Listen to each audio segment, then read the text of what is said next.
The Soviet in this weight class as well as a junior world champion. What else?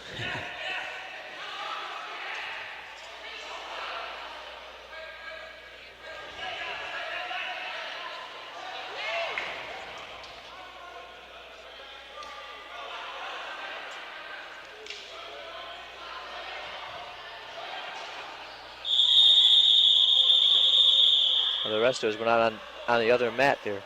Sometimes happens, Fred, in the bigger weight classes, a lot of action, these are very big men, and they get pushed and they go halfway across the mat.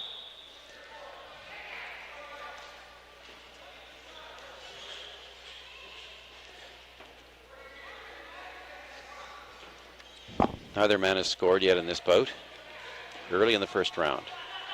The Soviet has a single leg, and he should score here. Yes, he does. And he does.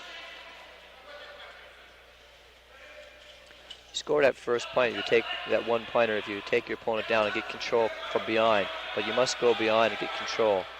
And you must push his knees down. For example, some of the wrestlers would stay up, keeping their knees off the mat, just up on their toes and hands. And until that knees goes down, the point is not scored. Some of these wrestlers, it's harder than it would seem.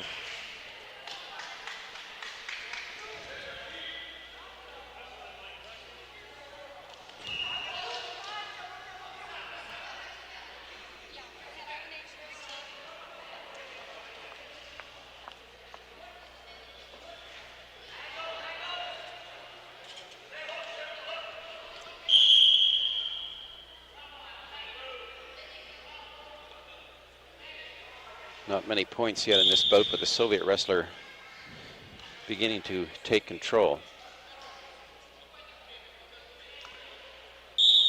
Score is now 2-0, Fred. And the Soviet wrestler just blocking up a leg attack there by the Japanese wrestler.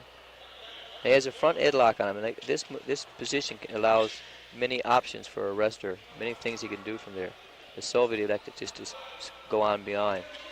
Some wrestlers try to throw from here.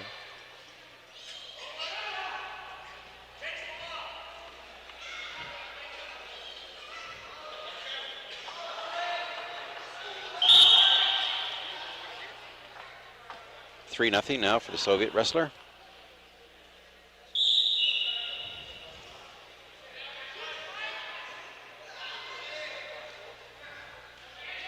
This is 82-kilogram class.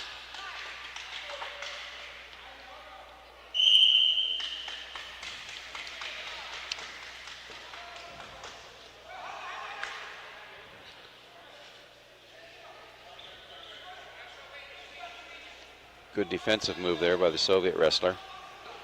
He threw his legs back, sprawled back, then put the weight down, just took onto an ankle and just pulled himself behind for the 1 point. And he scores a point.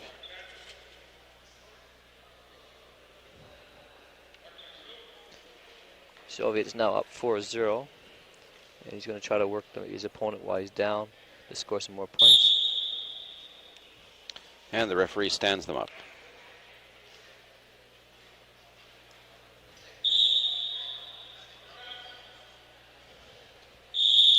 And there's the end of the first round.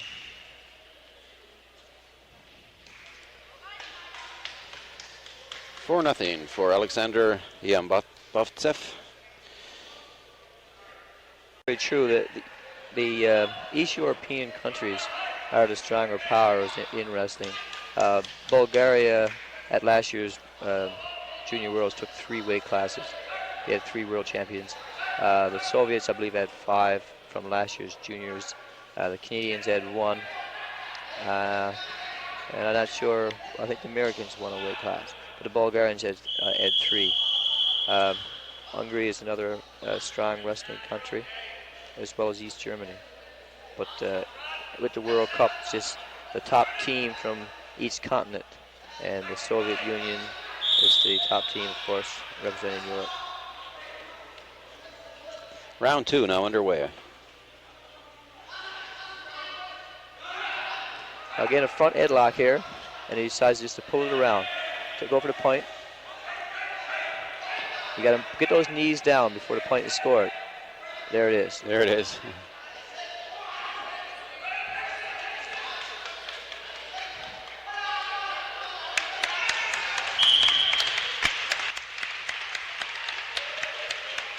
On the other mat, the American just pinned the Egyptian in the 90 kilo weight class.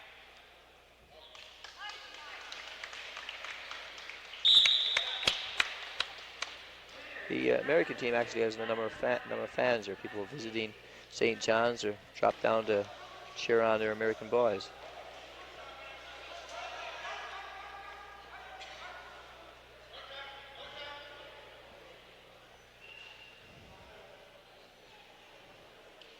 Five nothing now for the Soviet wrestler.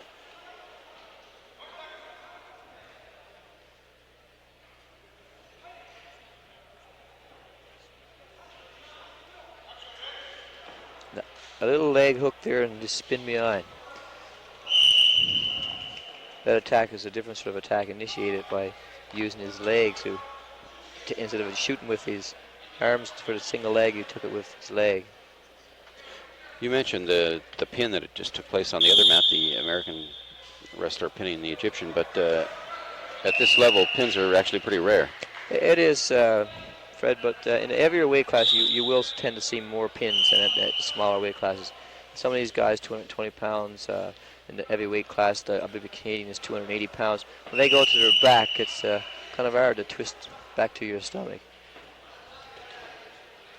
Nice move there. The Soviet wrestler scored 3 on it. He's going to go for another move, but the officials decided that as the Japanese wrestler was going over, his neck was in danger, and he blew the whistle. 7-0.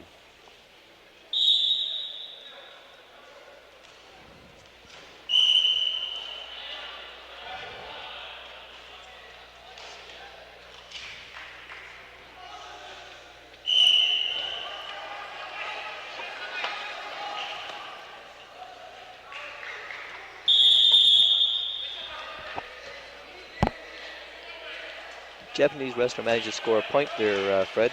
The score is now 7-1.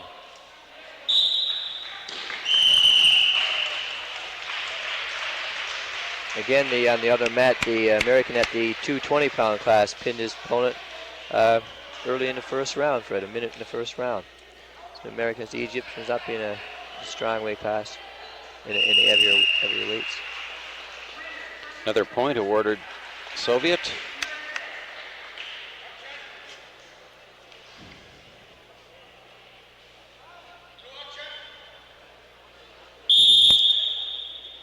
And the referee stands them up 8-1.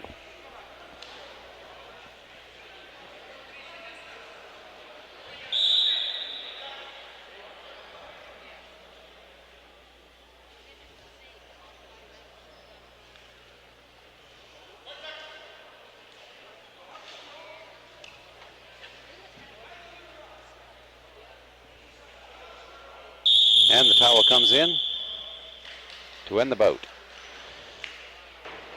Final score 8-1.